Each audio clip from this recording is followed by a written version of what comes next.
executives matapos silang i-deny ng MTRCB. Tila nakahanap ng panibagong kakampi si Vice Ganda. Matapos kumalat ang balitang pag-deny ng MTRCB sa motion for reconsideration na inihain ng It's Showtime dahil sa 12 days erang suspension ng nasabing show.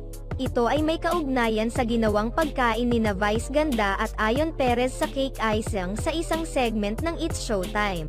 Kaya naman nang magkita ang GMA at ABS-CBN executive sa kamakailang episode ng It's Showtime, nagkaroon ng positibong pananaw ang madlang people na magiging maayos din ang lahat sa nasabing show. Samantala, makikita naman sa isang TikTok video na ibinahagi ng Showtime ang pakikipag-handshake ni Vice Ganda sa mga executives ng GMA Network.